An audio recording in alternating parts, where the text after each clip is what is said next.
Hello everyone, welcome to Delta Academy. मेरा नाम है रंजन। स्टार्ट करते हैं आज का सेशन आप लोगों के लिए एसएससी जेई के क्रैश कोर्स का। तो एसएससी जेई के इस क्रैश कोर्स में आप लोग बेसिक इलेक्ट्रिकल इंजीनियरिंग के इन क्लासेस को देख रहे हैं।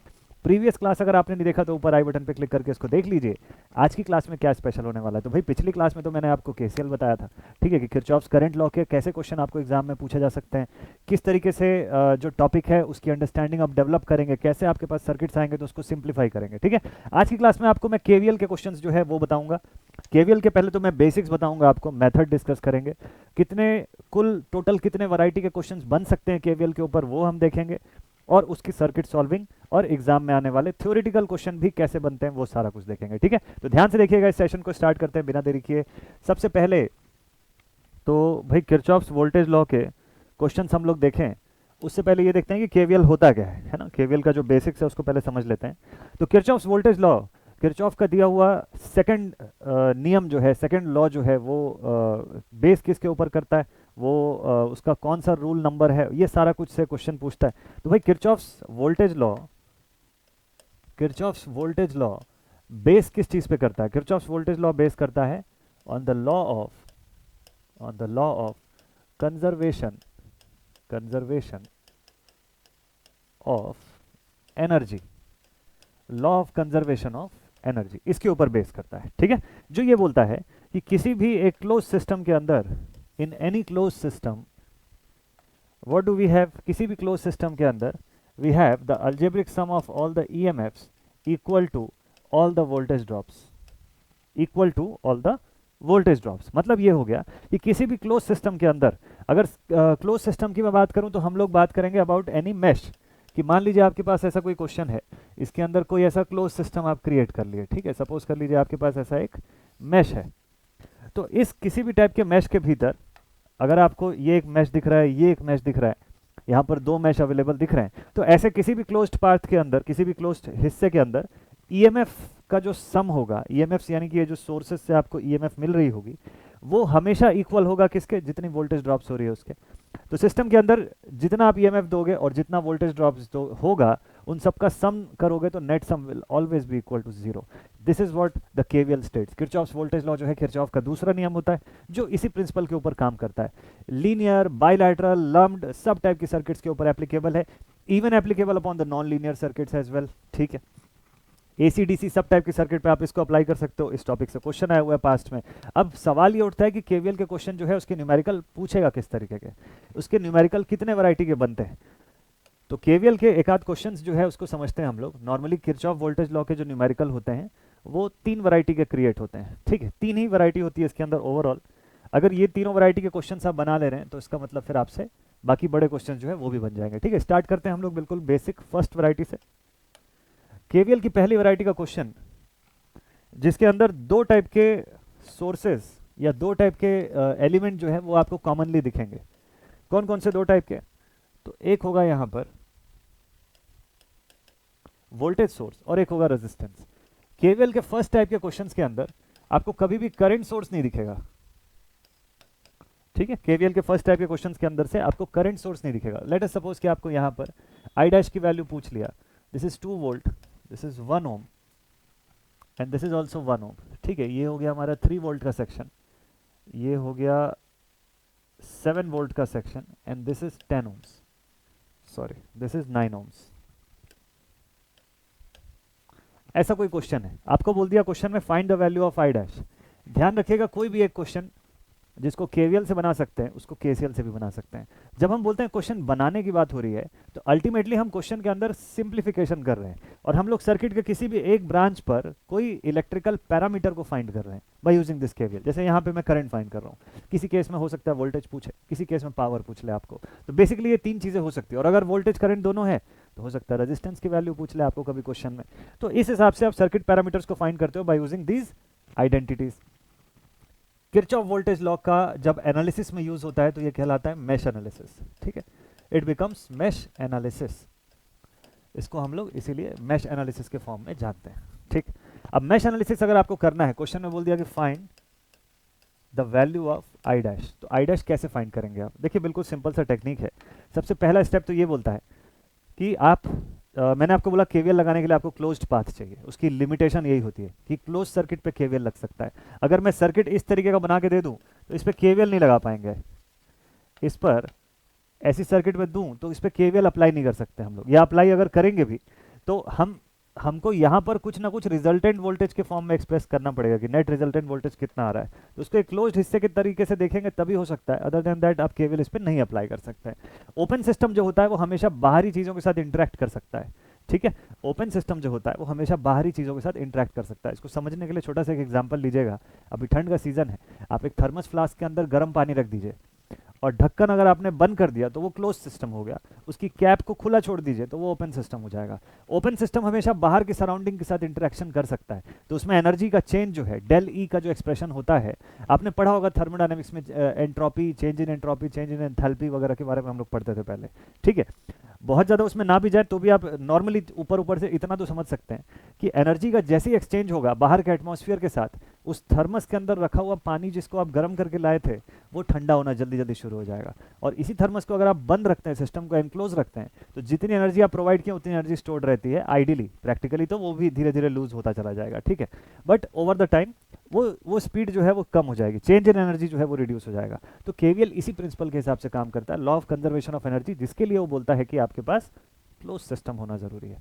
क्लियर है ये वाला पॉइंट? अगर क्लियर है तो देखिए अब यहाँ पर क्लोज सिस्टम आपके पास कितने दिख रहे हैं, तो सर 3 क्लोज सिस्टम दिख रहे हैं यहाँ पे। कौन कौन से? आप बोलेंगे यहाँ पे एक क्लोज सिस्टम ये वाला है, ठीक, दूसरा क्लोज सिस्टम जो है वो ये सेक्शन है, और तीसरा क्लोज सिस्टम जो है वो ये बाहर का पूरा हिस्सा है, ये वाला, ठीक है। ऐसे 3 क्लोज पाथ दिखते हैं। तो हमेशा केवीएल की लिमिटेशन को और एक पॉइंट पे ध्यान रखिएगा, केवीएल लगाने को आप पूरे आउटर सेक्शन से लगा सकते हैं, लेकिन इंपॉर्टेंट है जब आप मैश एनालिसिस करते हैं तो स्पेसिफिकली आपको मैश पे फोकस करना होता है। तो मैश का मतलब एलिमेंट्री क्लोज्ड पाथ जिसके अंदर कोई दूसरा क्लोज्ड पाथ नहीं होना चाहिए। तो आपने सबसे पहले क्या फाइंड किया कि सर्किट में मैश कितने हैं? So here we have got that we are having 2 mesh, 2 mesh हमारे पास है। दोनों मैश के अंदर अननोन करंट असाइन कर दीजिए जल्दी से। दोनों मैश के अंदर ऐसा मानिए कि कुछ अननोन करंट किसी एक डायरेक्शन में फ्लो हो रहे हैं, दोनों में डायरेक्शन आपको सेम रखना है, क्योंकि अल्टीमेटली केवीएल पे मैं करंट्स की वैल्यू निकालने वाला हूं। तो मैंने बोल दिया कि यहाँ पे लेट अस सपोज कि I1 करंट जा रही है, यहाँ पर I2 करंट जा रही है, ठीक। अब इनकी वैल्यू कैसे निकालेंगे आप? इनकी वैल्यू निकालने का तरीका है summation of EMFs and summation of all the voltage drops should be equal to 0। किसी भी सर्किट में ईएमएफ्स और वोल्टेज ड्रॉप्स का जो अल्जेब्रिक सम होगा, अल्जेब्रिक सम मतलब उनकी साइन, उनकी डायरेक्शन को कंसीडर करते हुए जब सम किया जाए, तो that sum will always be equal to 0। और अगर ऐसा है तो आपके पास नंबर ऑफ इक्वेशंस कितनी बनेगी? जितने मैश होंगे उतनी नंबर ऑफ मैश इक्वेशंस बनेगी। ये याद रखिएगा। केसीएल के केस में हम लोगों ने क्या देखा था कि number of nodal equations will always be n-1 as compare to the total number of mesh available in the circuit. तो यहाँ पर भी ये सीन है, बट यहाँ एक डिफरेंस है कि जितनी नंबर ऑफ मैश होगी उतनी ही संख्या में आपके पास क्या होंगे, उतने संख्या में आपके पास मैश इक्वेशंस होंगे, ठीक है। चलिए अब सिंप्लीफाई करना शुरू करते हैं। तो अब आप देखिए यहाँ पे आपको 2 सिचुएशंस देखना होगा। सबसे फर्स्ट थिंग, आपको कितने टाइप की सिचुएशन दिखेंगे सर्किट में? आपको ऐसे 3 टाइप की सिचुएशन दिखेंगे। नॉर्मली किसी सर्किट में आपको ऐसे 3 सिचुएशंस मिलेंगे, आपको इसी 3 सिचुएशन को हैंडल करना आना चाहिए। अगर सपोज कर लीजिए कि आपको करंट ऐसे डायरेक्शन में दिया है, केस ए, केस बी में मान लीजिए करंट इस डायरेक्शन में जा रहा है, और केस सी में दोनों में से किसी भी डायरेक्शन में जा रहा है। तो ध्यान रखिएगा, जब करंट का फ्लो हायर पोटेंशियल से लोअर पोटेंशियल की तरफ हो जाए तो आप इसको क्या कंसीडर करेंगे? तो उस कंडीशन में आप कंसीडर करेंगे this is a voltage drop, और इसको आप नेगेटिव साइन से डिनोट करेंगे। दूसरा केस, जब करंट का फ्लो आप देखें लोअर पोटेंशियल से हायर पोटेंशियल की तरफ जा रहा है, मतलब करंट जब उस सेक्शन से निकली तो पोटेंशियल बढ़ चुका था, इसको आप बोलेंगे वोल्टेज राइज या राइज इन पोटेंशियल, जिसको कि हम लोग पॉजिटिव साइन से शो करेंगे। और तीसरा, रजिस्टर के अक्रॉस या रजिस्टर के थ्रू करंट किसी भी डायरेक्शन से जाए उससे फर्क नहीं पड़ता, just because resistance is a bilateral element, आप इसमें देखेंगे कि हमेशा वोल्टेज ड्रॉप ही होगा, हमेशा वोल्टेज ड्रॉप ही होगा, और आप इसके लिए नेगेटिव वोल्टेज से ही शो करेंगे। तो ये 3 कन्वेंशन जरूर से याद रखिएगा। आप सोचेंगे, आप बोलेंगे कि सर क्या इसको उल्टा कर सकते हैं, इसको अपोजिट लिख सकते हैं? हाँ बिल्कुल लिख सकते हैं। ये कन्वेंशन अज्यूम्ड कन्वेंशन है और आप श्योरली इसको रिवर्स कर सकते हैं, हालांकि यूनिवर्सली ये फॉलो होता है, लेकिन आप अगर अपने कैलकुलेशन में चाहें तो इसको उल्टा भी कर देंगे। तो just for the sake of calculation उल्टा भी करेंगे तो आंसर आपका सेम ही आएगा, उसमें कोई फर्क नहीं है, ठीक है। जैसे मैंने आपको बोला यहाँ पे क्लॉकवाइज डायरेक्शन में करंट ले लीजिए, कोई जरूरी नहीं, आप एंटी क्लॉकवाइज लीजिए, बस इतना करिए कि जितने भी मैश हैं आपके पास सब में जब अज्यूम करेंगे तो अजम्पशन एक ही होना चाहिए, सेम, इधर क्लॉकवाइज और एंटी क्लॉकवाइज, जो भी आप प्रेफर करें। वैसे यहाँ पर अगर आप ड्रॉप इन पोटेंशियल को पॉजिटिव से दिखाना चाहें तो राइज को आपको जरूर से नेगेटिव से दिखाना चाहिए, तो उस कंडीशन में वो भी केस बिल्कुल सेम आंसर देगा जो मेरे केस में जो आंसर आ रहा है, ठीक है। चलिए अब हम लोग सिंप्लीफाई करना शुरू कर देते हैं। तो हम लोग देखेंगे पहली वाली मैश में कितने ईएमएफ के सोर्सेज हैं, summation of all the source of EMF. अब इस 2 वोल्ट्स में देखिए करंट की ये डायरेक्शन है, I1 करंट इस दिशा में जा रही है, हायर से लोअर पोटेंशियल की तरफ, तो क्या लिखूंगा इसको मैं -2, ठीक है। अब जहां जहां पे वोल्टेज ड्रॉप्स हो रहा है, तो 2 रजिस्टर है, दोनों रजिस्टर पे वोल्टेज ड्रॉप हो रहा है, तो 1 के लिए क्या लिखूंगा -1 I1 करंट जा रही है इसलिए देखिए I इंटू आर के फॉर्म में लिखा। इस 1 के लिए क्या लिखूंगा, अगेन -1, लेकिन देखिए यहाँ पे 2 मैश की करंट का रिजल्टेंट जाएगा, तो इसको मुझे लिखना पड़ेगा -1 I1 I2। आपके माइंड में क्वेश्चन आएगा कि सर इसको I2 I1 भी तो लिख सकते थे ना, रिजल्टेंट है तो कुछ भी हो सकता है। तो देखिए अभी हमको पता नहीं है कि कौन सी करंट ग्रेटर है, वो तो जब आंसर आएगा तो पता चलेगा कि I1 बड़ा है कि I2 बड़ा है। तो फिलहाल के लिए जब आप मैश 1 के लिए क्वेश्चन लिखेंगे तो इसकी करंट को बड़ा मान करके आप लिखिए, जब मैश 2 के लिए लिखेंगे तो take this one as a greater current. Mesh 2 में एक बार फिर से 1 दिखेगा आपको, तो वहां लिखिएगा -1 I2 I1, तो इक्वेशन आपकी इक्विलिब्रियम स्टेट पर चलेगी, मतलब बैलेंस इक्वेशन रहेगी। चलिए इसको सिंप्लीफाई कर लेते हैं, ये हो जाएगा -2 times of I1 plus 1 times of I2 is equals to 2, is equals to 2, ठीक है, and this is our very first equation. चलिए अब सेकंड वाले केस पर आते हैं, सेकंड केस पर मैश नंबर 2 पे आते हैं, ठीक है। ये एनालिसिस हम लोगों ने केवीएल किस पे अप्लाई किया, मैश नंबर 1 पे अप्लाई किया, ठीक है, this is our mesh number 1। अब मैश 2 का इक्वेशन देखिए कैसे बनेगा, आप लोग भी एक बार ट्राई करिए। नाउ फॉर मैश नंबर 2 कैसे बनेगा आपका इक्वेशन, तो यहाँ पे आप देखिए सोर्सेस कितने हैं आपके पास, -3 + 7, ईएमएफ के सोर्सेस -3 + 7, ध्यान से देखिएगा। अब जहां जहां पे भी वोल्टेज ड्रॉप है उसको तो माइनस साइन से ही लिखना है, तो आपको रजिस्टर में देखने की जरूरत नहीं है करंट कहाँ से कहाँ जा रही है, फिक्स है कि करंट कहीं पे भी जाएगी वोल्टेज तो ड्रॉप ही करेगी। तो मैं पहले ही माइनस साइन लगा दिया, मैं लिखूंगा -9 टाइम्स ऑफ I2, फिर अगेन -1 I2 I1, ऐसा लिख सकता हूँ मैं इस पर, ठीक है, this is equal to 0। Simplify कर दीजिए इसको, तो ये हो जाएगा 1 I1 minus 10 I2 is equal to 7 - 3 कितना हो गया आपके पास, 4 होगा, ठीक है, +4 और उधर जाकर के हो जाएगा ये -4। तो this is our next equation. तो ऐसा करके आपके पास 2 इक्वेशंस जो है वो आ चुके हैं। अब दोनों इक्वेशंस को आप सिंप्लीफाई कर लीजिए, आपके क्वेश्चन का आंसर आ जाएगा, आपका क्वेश्चन जो है इसी पॉइंट पर कंप्लीट हो जाएगा, ठीक है। दोनों इक्वेशंस को आप सब्स्टिट्यूशन से सिंप्लीफाई करिए या किसी भी तरीके से आप कैलकुलेटर के हेल्प से सॉल्व करना चाहें। पेपर 2 में आपको कैलसी अलाउड रहेगा, जब ऐसे बड़े क्वेश्चंस देगा जहाँ पे कैलकुलेशन नीडेड रहे तो वहाँ पे अलाउड रहेगा। हालांकि ये सब क्वेश्चन को आप डायरेक्टली बना सकते हो चाहो तो, है ना, इस टाइप के क्वेश्चंस को आप डायरेक्टली भी बना सकते हैं, नो बिग डील। चलिए देखते हैं, बट मैं टाइम बचाते हुए इसमें कैलसी में वैल्यू पुट कर लेता हूँ। डायरेक्टली कैसे बनाएंगे मैं वो भी एक बार बता दूंगा आपको। सीक्वेंस में वैल्यू पुट करिएगा, ये ध्यान रखिएगा, I1 है, नेक्स्ट टर्म I2, I3 होता तो अगला टर्म I3, कांस्टेंट को इक्वल टू के उस तरफ, आपका कैलसी उसी हिसाब से डेटा लेता है। सेकंड इक्वेशन में भी देखिए आप, मैंने I1 को पहले रखा है, फिर I2 का टर्म, अगर I3 होता तो फिर I3 इक्वल टू के उस तरफ कांस्टेंट टर्म। ये सीक्वेंस मेंटेन करना जरूरी है, क्योंकि कैलकुलेटर में डेटा पुट करने के समय आपको ध्यान रखना पड़ेगा कि आपका कैलकुलेटर इसी हिसाब से डेटा लेगा। आंसर देख लेते हैं, I1 की वैल्यू मेरे पास आ रही है -0.842 एम्पियर और I2 की वैल्यू जो है वो आ रही है 0.315 एम्पियर। बट अगेन कैलकुलेशन आप अपने से करिएगा, बोर्ड से देख के मत लिखिएगा। हो सकता है कि एक आध कोई वैल्यू अगर मुझसे छूट जाए इसमें, तो हो सकता है कि एट द एंड जो रिजल्ट है वो कुछ चेंज हो। तो यहाँ मेन पर्पस ये है कि आपको ये बताना कि इक्वेशन बनाने का तरीका क्या है, आप इस तक पहुँचते कैसे हो इस तक। इसके आगे का कैलकुलेशन पार्ट ईजी है, वो तो आप खुद से कर लोगे, वो उतना बड़ा डील नहीं है। मेन थिंग ये है कि इस इक्वेशन को कैसे बनाया जाए, कहाँ प्लस लेना है, कहाँ माइनस लेना है, ये बारीकियों को समझना है। ये एक बार आप समझ गए तो इक्वेशन आप बना लेंगे, ठीक है। So these are the 2 values. क्या ये आंसर है क्या? नहीं, क्वेश्चन में आपको I' पूछा है यहाँ पे, ठीक। ये I' कब निकलेगा? जब I1 - I2 होगा।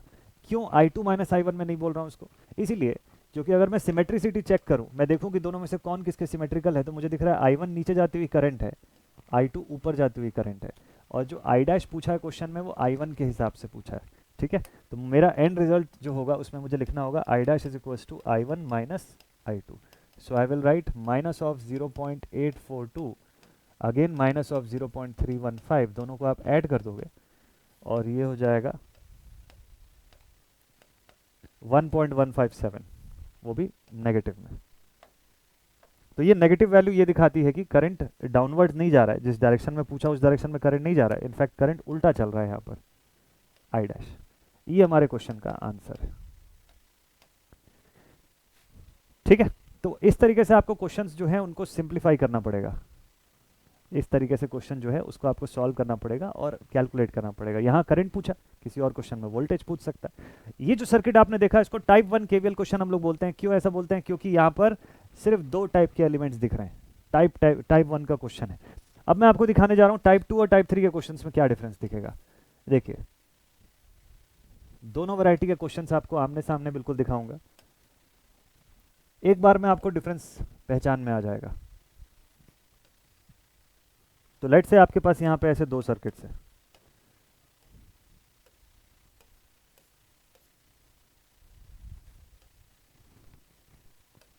ये सेकंड सर्किट है और वो फर्स्ट। ठीक, इसमें हम लोगों ने यहाँ पर एक सोर्स लगा दिया, इसमें हम लोगों ने यहाँ पर एक सोर्स लगा दिया।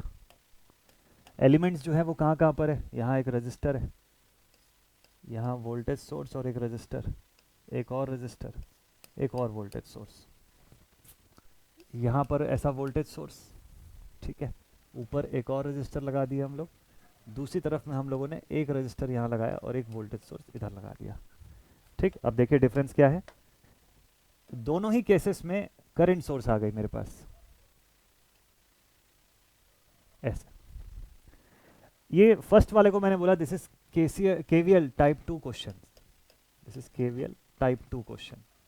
और ये जो है this is a KVL type 3 question, KVL का थर्ड वैरायटी का क्वेश्चन। ठीक है, ये जो मैं आपको वैरायटीज बता रहा हूँ इतने के अंदर से ही आपके एग्जाम में पेपर में क्वेश्चन आता है। डिपेंडेंट सोर्सेज वालों को अगर छोड़ दिया जाए तो डिपेंडेंट सोर्सेज मैंने आपको बोला कि एज अ सेपरेट टॉपिक कराऊंगा, लेकिन तब जब आप केवीएल केसीएल का क्वेश्चन बना पाएंगे उसके बाद फिर डिपेंडेंट सोर्स का मैं आपको बताऊंगा कि उसका करना क्या, उसको कैसे डील करना है, बड़े क्वेश्चंस में भी और छोटे क्वेश्चंस में भी। ठीक है, लेट अस सपोज कि हमारे पास यहाँ पे 10 वोल्ट का एक सोर्स है, 2 ओम का रेजिस्टेंस, ये भी 10 वोल्ट का सोर्स, 1 ओम का रेजिस्टेंस, हियर 1 ओम का रेजिस्टेंस और ये 5 एम्पियर की सोर्स। सेम थिंग यहाँ पर भी 5 एम्पियर का सोर्स है, इस तरफ हम लोग 10 वोल्ट और 1 ओम का रेजिस्टेंस देख रहे हैं, दूसरी तरफ हमारे पास 2 ओम एंड अगेन 10 वोल्ट्स का एक सोर्स है। अब क्वेश्चन में आपको कोई भी डेटा बोला है, सपोज कर लो कि आपको यहाँ का वोल्टेज पूछा है, करंट पूछा है, इट कैन बी एनीथिंग, है ना, कुछ भी हो सकता है। हो सकता है कि आपको यहाँ का वोल्टेज वी डैश फाइंड करने बोल दे, हाँ, वैसे ही यहाँ पर भी आपको वोल्टेज वी डैश फाइंड करने बोल दे। डायरेक्टली मैं आपको क्वेश्चन ही सॉल्व करवा रहा हूँ, उसी के साथ साथ मेथड भी समझ आ जाएगा। अब क्या आप पहचान सकते हैं कि दोनों सर्किट में क्या मेजर अंतर है, मेजरली क्या डिफरेंस है? वैल्यूज या एलिमेंट के कनेक्शन के बारे में बात मत करिएगा, वैल्यूज मत बोलिएगा कि सर इसमें इतने ओम का है, इसमें इतने ओम का है, वो मैटर नहीं कर रहा है अभी यहाँ पे। या ये मत बोलिएगा कि सर उसमें 2 वोल्टेज सोर्स है, इसमें भी 2 है वैसे तो, या इसमें सर ये बीच में लगा है वो साइड में लगा है, नहीं। करंट सोर्स के रिस्पेक्ट में बताइए क्या डिफरेंस दिख रहा है आपको करंट सोर्स के रिस्पेक्ट में। तो आप बोलेंगे कि सर यहाँ पर एक करंट सोर्स है जो मैश के बाहर के हिस्से में लगा हुआ है, ठीक है, बाहरी आउटर हिस्से में लगा हुआ है, जबकि यहाँ पर एक करंट सोर्स है जो 2 मैश के बीच में आ रहा है। कैसे डील करेंगे दोनों को? यहाँ पे क्या क्या डिफरेंस आपको दिखा? फर्स्ट केस में आपको दिखा the current source is in outer mesh region, outer mesh region, और इधर आपको दिख रहा है the current source is in the inner mesh region, is in the inner mesh region. समझ जाएंगे इस पॉइंट को, मेजर डिफरेंस। ठीक, अब इस डिफरेंस से क्या होगा एंड रिजल्ट में फर्क? देखिए, आपका सबसे पहला काम तो ये रहेगा कि आप पहले मैश एनालिसिस कर रहे हैं ना, तो पहले तो मैश आइडेंटिफाई करिए और उसके अंदर अननोन करंट्स के फॉर्म में लिखिए उसको कि कहाँ से कहाँ तक अननोन करंट जा रही है। जैसे मैं बोलूँगा यहाँ से एक अननोन करंट है, इसके अंदर इस डायरेक्शन में दूसरी अननोन करंट है, let it be I2, let it be I1। Same यहाँ पे भी कर लेता हूँ मैं, यहाँ पे भी मैं वही चीज़ बोलूँगा कि ये I1 करंट है और ये मेरा I2 करंट है। अभी मुझे मतलब नहीं है, मैं करंट सोर्स को तो देख ही नहीं रहा हूँ। ठीक, चलिए अब फर्स्ट टाइप 2 के केस में आते हैं, जरा इसे देखते हैं ध्यान से। यहाँ देखिए I2 करंट की वैल्यू वही होती ना जो इस मैश के अंदर जाती, और हमको पता है करंट सोर्स के साथ सीरीज में कनेक्टेड एलिमेंट से कोई फर्क नहीं पड़ता, करंट सोर्स जो आउटपुट दे रही है वो पूरे सीरीज सर्किट पे सेम रहेगा, पूरे के पूरी सीरीज सर्किट में, यानी कि इस पॉइंट से शुरू होके इस पॉइंट पे पहुंचते तक इस सर्किट में जो करंट जाएगी वो 5 एम्पियर जाएगी, उसके अलावा और कुछ नहीं, 5 या -5 आप बोल सकते हो, ठीक है। तो मतलब मुझे इस सर्किट का इस आउटर लूप में अगर ये करंट सोर्स दिया तो मतलब एक मैश की करंट दे दिया टोटल उसने, वहाँ मुझे कुछ सॉल्व करने की ज़रूरत ही नहीं है, ये वाला जो मैश है इसकी करंट इसने बता दिया मुझे, ये नॉन वैल्यू हो गई, बस डायरेक्शन जो है उल्टा है। तो मैं यहाँ पे लिखूंगा बिना किसी एनालिसिस के आई कैन से कि here I2 is equals to -5 ampere, here our I2 current is -5 ampere. Minus क्यों? क्योंकि मैंने I2 क्लॉकवाइज लिया और असलियत में ये 5 एम्पियर एंटी क्लॉकवाइज डायरेक्शन में जा रहा है, तो हमको I2 की वैल्यू मिल गई, यहाँ कोई एनालिसिस नहीं होगा। अब जो एनालिसिस होगा वो अननोन मैश करंट वाली पोर्शन पे होगा, ठीक है, जहाँ अननोन मैश करंट है। अननोन मैश करंट वाले केस में आप लिखोगे, अब आप सेकेंड टाइम लिखोगे कि now in mesh number 1, mesh 1 में क्या क्या हो रहा है, तो सेम जैसे आप केवीएल इक्वेशन लिखते हैं, लिखिए +10 -10, okay, sum of EMFs +10 -10, then उसके बाद -2 I1 -1 I1 -I2, तो -2 I1 -1 I1 I2 is equals to 0, ऐसे ही लिखेंगे। I2 की वैल्यू आपको पता है कि -5 एम्पियर है, उसको पुट करेंगे आगे चल के, ये तो 0 हो गया पूरा, ये हो जाएगा -3 I1 plus I2 equals to 0। I2 की जगह पे -5 पुट करिए, हो जाएगा -3 I1 -5 is equals to 0। So I1 is equals to, ये उधर जाके +5 बन जाएगा, लेकिन 3 का नेगेटिव साइन इसके तरफ आ गया और ये डिवाइडेड बाई 3 एम्पियर्स बन जाएगा। देखिए इसमें आपको इसी इक्वेशन से I1 करंट की वैल्यू मिल गई, इसके खुद के इक्वेशन से आपको I1 करंट मिल गई, बहुत इजी है। और I2 तो आपको पहले से ही पता है इस क्वेश्चन में, ये देखिए I2 इज ऑलरेडी नोन, तो दोनों करंट्स नोन है। क्वेश्चन में जो डेटा पूछा है, मान लो आपको यहाँ से V' पूछता है, V' की वैल्यू, तो आप I1 × 2 करेंगे, V' आ जाएगा, ठीक है। आप I1 × 2 करेंगे, आप लिखेंगे कि V' is equals to I1 × 2, ठीक है। तो I1 हो गया -5/3 × 2, दैट इज -10/3 और 3.333 वोल्ट्स माइनस साइन के साथ। ये हो गया आपका क्वेश्चन इसी के साथ कंप्लीट, इजी था, one of the easiest variety of KVL. KVL में एकदम मस्त आसान सी वैरायटी होती है ये। यही दूसरा जो पार्ट है उसमें क्या डिफरेंस हो गया, देखिए यहाँ पर आप ये नहीं बोल सकते कि सर I1 5 है, ये भी नहीं बोल सकते कि सर I2 -5 है, ये करंट तो इस पॉइंट के बाद डिवाइड हो जाएगी ना, ये तो एक कॉमनली शेयर्ड ब्रांच में आ रहा है। जब भी करंट सोर्स को एक कॉमन ब्रांच में आ जाए, कोई ऐसा कॉमन ब्रांच जो 2 मैश या 2 लूप्स के अंदर का एक कॉमन सेगमेंट हो, ऐसे केस में इस क्वेश्चन को कैसे डील करोगे? तो यहाँ पर ना नॉर्मली केवीएल से आप डील नहीं कर सकते इस क्वेश्चन को। केवीएल में करंट सोर्स के बारे में कोई प्रोविजन नहीं है कायदे से देखा जाए तो। केवीएल आपको कहीं पे भी ये नहीं बताता कि करंट सोर्स का क्या करना है, उसको वोल्टेजेस के फॉर्म में काम करने को डिज़ाइन किया गया है, उसको करंट्स के फॉर्म में काम करने को डिज़ाइन ही नहीं किया गया है नॉर्मली। तो करंट तो एज अ अननोन लेकर के आप सॉल्व करके एंड रिजल्ट पे बताते हो, जब करंट पहले से गिवन रहे तो कैसे सॉल्व करेंगे? तो यहाँ हमको यूज करना पड़ता है मेथड ऑफ सुपर मैश। यहाँ यूज करते हैं हम लोग the method of super mesh. Super mesh का नियम बोलता है, आपको याद होगा मैंने पिछली क्लास में आपको सुपर नोड का मेथड जो है वो बताया था। सुपर नोड में हम लोग क्या किए थे कि 2 अलग अलग नोड्स थे, इनकी जो पोटेंशियल थी उसको अलग कर लिए थे हम लोग, उसको कंपोनेंट के फॉर्म में रिप्रेजेंट किए थे और फिर उसको रिप्लेस कर दिए थे उसकी इंटरनल इम्पिडेंस से। यहाँ पे भी यही करिएगा। सुपर मैश का जब रूल अप्लाई करेंगे तो आप इस 5 एम्पियर को एक्सप्रेस करिए इसके दोनों कंपोनेंट्स के फॉर्म में। तो 5 कैसे आया होगा? 5 आया होगा जब I1 में से I2 माइनस हुई होगी। आपको कैसे पता सर कि I1 में से ही माइनस हुआ है? I2 माइनस I1 भी तो हो सकता था ना। देखिए फिर से आप I1 करंट की डायरेक्शन और I2 करंट की डायरेक्शन बना दीजिए। अब मुझे चेक करके बताइए कि ये जो आपको 5 दिख रहा है किससे सिमेट्रिकल है? तो आप बोलेंगे कि सर ये जो 5 है ये I1 से सिमेट्रिकल है। अगर I1 से सिमेट्रिकल है तो डेफिनेटली I1 बड़ी करंट होगी, I2 छोटा करंट रहा होगा। I1 में से I2 माइनस भी हो रहा है, उसके बावजूद 5 एम्पियर फिर भी बच गया एज अ रिजल्टेंट, जो कि I1 के डायरेक्शन में है। ठीक है, तो इसी के हिसाब से आप डिसाइड करेंगे कि कंपोनेंट जब बनाए तो कैसे लिखें। तो आप इसको लिखेंगे I1 minus I2 is equal to 5। Super mesh का फर्स्ट इक्वेशन ऐसे लिखते हैं। So this will become your first equation. बोलिए ये वाला पॉइंट समझ में आ गया सभी को? सुपर मैश फर्स्ट इक्वेशन बना दिया आपने। अब सेकंड इक्वेशन कैसे बनेगा? तो मैंने आपको केवीएल के समय केसीएल के समय भी बताया था कि जब नोडल बनाते हैं तो जब हम लोगों ने इसको इसके कंपोनेंट्स के फॉर्म में एक्सप्रेस कर दिया तो अब इसको लिखने की कोई जरूरत नहीं है, you have to replace it with its internal impedance.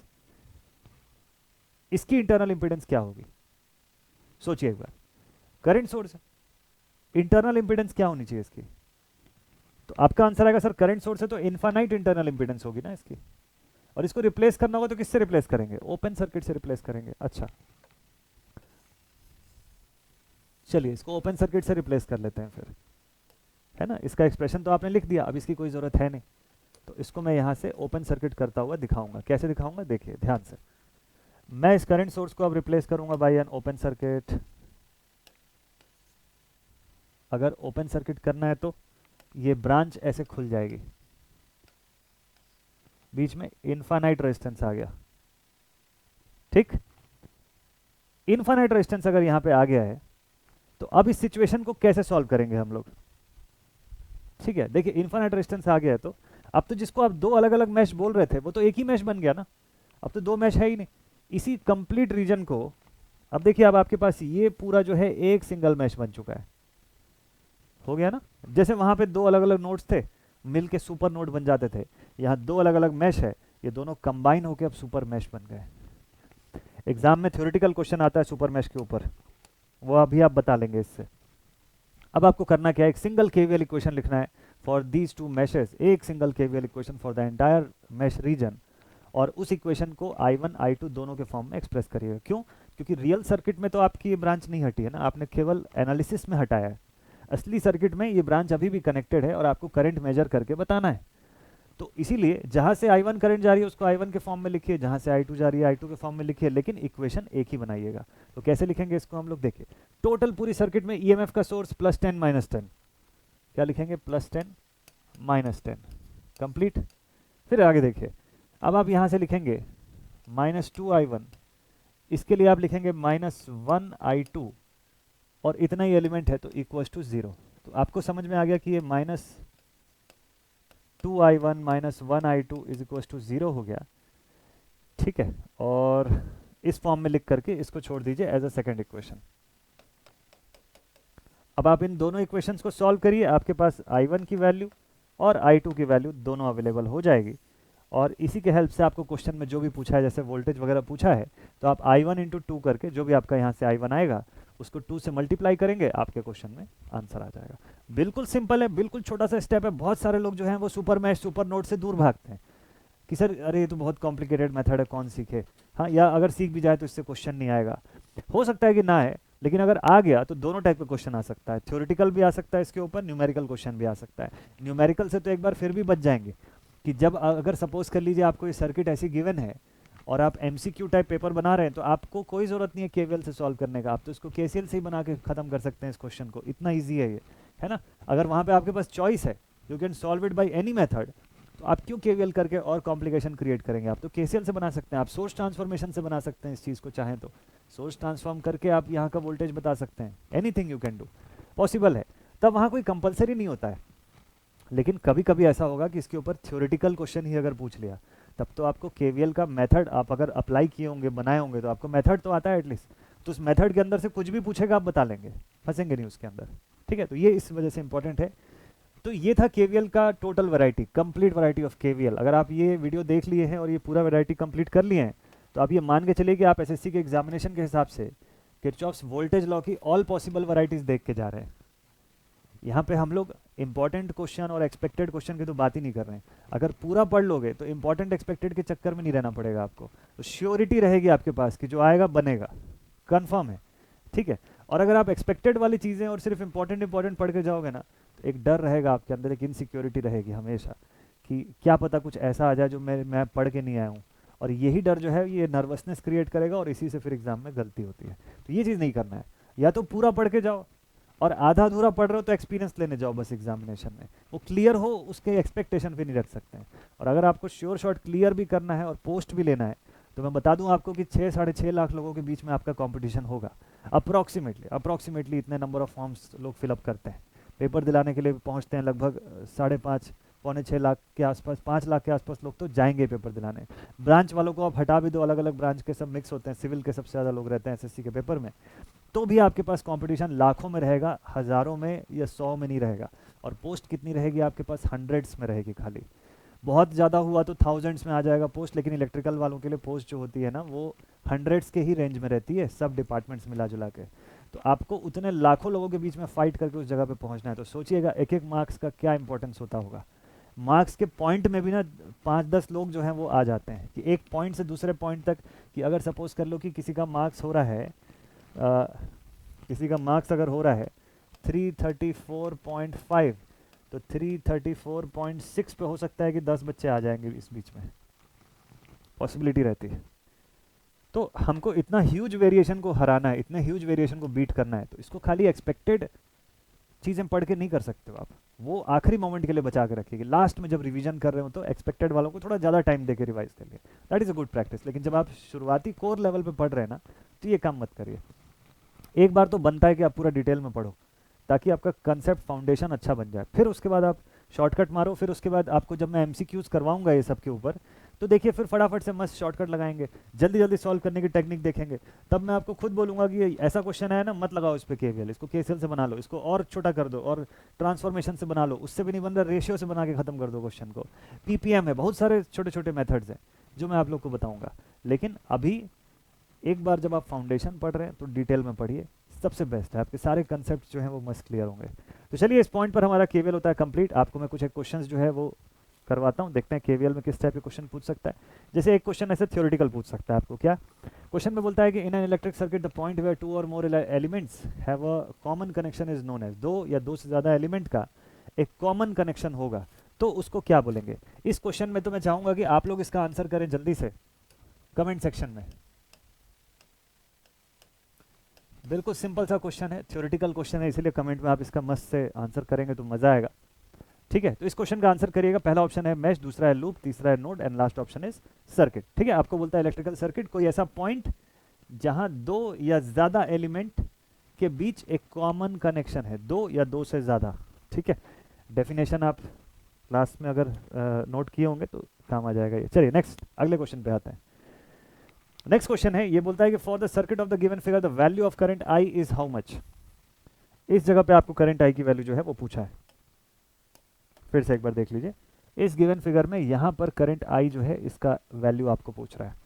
ठीक है, सर्किट एकदम मस्त तरीके का कॉम्प्लिकेटेड सर्किट आपको दिखाई दे रहा होगा, आपको करंट आई की वैल्यू इसमें से फाइंड आउट करनी है। मान लो अभी क्योंकि केवीएल पढ़े हैं, इसको सॉल्व करने के और भी तरीके हैं, बट मैं स्पेसिफिकली केवीएल से ही सॉल्व करवाऊंगा आपको, क्योंकि अभी जस्ट पढ़े हो आप तो उसको अप्लाई करना तो जरूरी है। कैसे सॉल्व करना चाहिए, चलिए देखिए। आई क्लियर करने के लिए, आई सॉल्व करने के लिए अगर केवीएल के मेथड से आप जाओगे तो आप देखिएगा कि आपकी सर्किट जो है उसको कितने मैश में डिवाइड कर सकते हैं। इस सर्किट को हम लोग मैश 1, मैश 2, मैश 3, मैश 4, ठीक है, let it be I1, I2, I3 and I4। इतने फॉर्म में आप इसको ब्रेक कर सकते हो। ठीक है, अगर 2 मिनट के लिए मैं ये सोच लूँ कि मैं I3 और I4 के लिए मैश इक्वेशन लगा के देखता हूँ पहले, ठीक है, और मैं ये चेक करता हूँ कि क्या I3 I4 करंट पे I1 I2 का कोई इम्पैक्ट पड़ रहा है क्या। अभी मैश करंट की अगर सिर्फ मैं बात करूँ तो कोई खास इम्पैक्ट दिख नहीं रहा है। पहले तो मुझे इक्वेशन बना के देखता हूँ कि मेरे इक्वेशन में कहीं पे I1 I2 आता है क्या I3 I4 लिखने के समय। तो मैं डायरेक्टली बीच से शुरू कर रहा हूँ, मतलब मैं सीधे मैश 3 का इक्वेशन लिखूंगा आपके सामने, क्योंकि केवीएल से बनाना है इसलिए मजबूरी है कि हमको पूरा इक्वेशन लिख के दिखाना होगा। हो सकता है कि आपके पास अगर चॉइस है, क्योंकि अभी हम लोग केवीएल पढ़ रहे हैं इसलिए बना रहे हैं इससे, नॉर्मली आपको जरूरी नहीं है कि केवीएल से बनाना, आप इसको ट्रांसफॉर्मेशन वगैरह भी कर सकते हो चाहो तो, और इजी हो जाएगा ये। ठीक है, 6 और 6 यहाँ 12 हो जाएगा। 12 जो है इस वोल्टेज सोर्स के साथ है तो इसका पोटेंशियल भी 12 ही रहेगा, यहाँ 12 वोल्ट का पोटेंशियल आपको इसमें दिखेगा। और इसका सेक्शन जो इसको भी 6 और 6 12 सीरीज करके सिंप्लीफाई कर सकते हैं। बहुत कुछ तरीका है इसको सॉल्व करने का, बट फिलहाल चलिए केवीएल बनाते हैं। तो केवीएल में आप इसका इक्वेशन कैसे लिखेंगे, आप इसको लिखेंगे -18I3 plus 6I2 is equal to, इस सेक्शन के अंदर कोई वोल्टेज सोर्स नहीं है, 0। मैश थर्ड के अंदर आप आ जाइए, मतलब मैश 4 के अंदर, तो वहां पे आप क्या लिखेंगे 6I3 माइनस 18I4, इसको भी I4 कर लीजिए, गलत लिखा हुआ है, हाँ, माइनस 18I4 माइनस 12, तो उधर जाके इज इक्वल टू प्लस 12। ये आपके पास दो इक्वेशंस हैं, ये आपके पास ऐसे दो इक्वेशंस हैं। इन दोनों इक्वेशंस को आप सिंप्लीफाई करेंगे, ठीक है, इन दोनों इक्वेशंस को आप सिंप्लीफाई कर लीजिए और यहाँ से आप आई वन की वैल्यू निकाल सकते हैं, आई डैश की वैल्यू, मतलब जो भी आपको करंट पूछा हुआ है, ठीक है। तो आई डैश कैसे निकल के आएगा आपके पास, I dash will be equal to I three minus I four, ठीक है। इसको कैसे लिखेंगे, I three minus I four, इस हिसाब से आप निकाल सकते हैं इसको। तो that value will be I dash. तो आप यहाँ से भी आई थ्री और आई फोर माइनस साइन से मल्टीप्लाई कर दीजिए, I three minus I four को अलग करिए और 18 और 6 में से कॉमन चीज़ें दोनों तरफ से निकाल लीजिए। दोनों टर्म्स को सिंप्लीफाई करेंगे तो आपका आई डैश का वैल्यू वहाँ से निकल सकता है, एक तरीका। दूसरा तरीका कि एलिमिनेशन से बना दीजिए आप, इस डेटा को पूरा 6 से मल्टीप्लाई कर दीजिए, इस वाले डेटा को -18 से मल्टीप्लाई कर दीजिए, वो भी पॉसिबल है। तीसरा कंडीशन कि किसी एक की वैल्यू निकाल के सब्सटीट्यूट कर दीजिए इसके अंदर, उससे भी बन सकता है। आप सोचेंगे सर I1 I2 क्यों नहीं लिखा, I1 I2 इसलिए मैंने नहीं लिखा क्योंकि उसकी ज़रूरत ही नहीं है। देखिए यहाँ से ब्रांच शॉर्टेड है और इस सेक्शन में वोल्टेज सोर्स लगा हुआ है, तो मेरे इक्वेशन में कहीं पे ना I1 का टर्म आएगा ना I2 का टर्म आएगा, तो मैं उसको क्यों सॉल्व करने में टाइम वेस्ट करूं, उसकी कोई ज़रूरत है ही नहीं, ठीक। अगर मान लीजिए KVL के अलावा किसी और मेथड से सॉल्व करना होता तो किससे बना सकते थे, इसको सोर्स ट्रांसफॉर्मेशन कर सकते थे, हाँ बिल्कुल कर सकते हैं, ठीक है। देखिए 6 और 6 को मैं सॉल्व करके एक पैरेलल 6 ओम बना सकता हूँ, यहाँ से भी 12, मतलब यहाँ पर भी इसको सीरीज करके एक पैरेलल कॉम्बिनेशन 12 का मैं क्रिएट कर सकता हूँ इस 6 के लिए, ठीक है। ये करके मैं सर्किट को और छोटा सिंप्लीफाई कर सकता हूँ। एक दूसरा तरीका कि यहाँ पर मैं KCL अप्लाई करूँगा तो ये सर्किट और ज़्यादा इजी हो जाएगा सॉल्व करने में। देखिए आप खुद से करके, इसी क्वेश्चन के अंदर आप इस पॉइंट पे KCL लगा दीजिए, यहाँ की वोल्टेज देख लीजिए, तो आपको देखिए 12 भी दिखेगा, इधर का 12 भी दिखेगा। आप डायरेक्शन अगर देखेंगे तो यहाँ का पोटेंशियल आपको समझ में आ जाएगा कितना है। अगर यहाँ का पोटेंशियल आपको 0 दिखता है तो इस जगह पे एक प्रिंसिपल नोड लेके उससे आप इक्वेशन बनाइए, बहुत आसानी से आपको आंसर मिल जाएगा इसका, ठीक है। तो बहुत सारे तरीके हैं, PPM वगैरह से भी बना के देखिए, उससे भी बन जाएगा, ठीक है। तो ये क्वेश्चन जो है इसको इंपॉर्टेंट है, इस तरीके से आप सॉल्व करके जरूर से देखिएगा और इसका आंसर जो है बताएगा कि आपका कितना आंसर आ रहा है। लेकिन कोशिश करिएगा एक बार KVL से पूरा बनाने का, क्योंकि KVL अभी पढ़े तो प्रैक्टिस हो जाएगा आपका, ठीक है। चलिए नेक्स्ट क्वेश्चन पे आते हैं। चलिए ठीक है, क्वेश्चन अभी इतने ही थे, इस पॉइंट पर अभी रुकते हैं। जिस दिन प्रैक्टिस करेंगे, सिर्फ MCQ क्वेश्चंस प्रैक्टिस करवाऊंगा जिस दिन आपको, उस दिन डिटेल में बहुत सारे क्वेश्चन करवाऊंगा, वो भी लाइव सेशन में हम लोग प्रैक्टिस करेंगे। दिन तारीख आप चाहें तो डिसाइड कर सकते हैं, बता सकते हैं मुझको, तो हम लोग उसी अकॉर्डिंग प्लान करेंगे, ठीक है। तो ये सेशन आज का यहीं पर एंड अप करता हूँ। आई होप आपके लिए वीडियो जो है इन्फॉर्मेटिव रहेगा, आपको KVL के जो बेसिक्स हैं वो इससे समझ में आए होंगे। आने वाले दिनों में आपके लिए डिपेंडेंट सोर्स के क्वेश्चंस लेकर के आने वाला हूँ, डिपेंडेंट सोर्स के टॉपिक को कैसे डील करना है वो भी लेकर के आने वाला हूँ। तो ये सीरीज़ देखते रहिएगा और इस सीरीज़ में आपको और क्या क्या चाहिए होगा और कौन कौन से टॉपिक्स आप चाहते हैं कि कवर करना। मैं वैसे तो इसमें बेसिक इलेक्ट्रिकल के सारे टॉपिक्स आपके लिए कवर करवाऊंगा जो SSC के पेपर में आ रहे हैं। एडिशनली आपको और चीज़ें अगर जाननी होंगी और कुछ आप अभी पूछना या पढ़ना चाहते होंगे या क्वेश्चन का पार्ट, तो सजेशन में कमेंट्स में जरूर बता सकते हैं आप, ठीक है। मैं आप सबके कमेंट जो है बिल्कुल पढ़ता हूँ उनको। तो मिलते हैं आप सभी से नेक्स्ट वीडियो में my dear students, take care and thank you so much for watching this video. जय हिंद।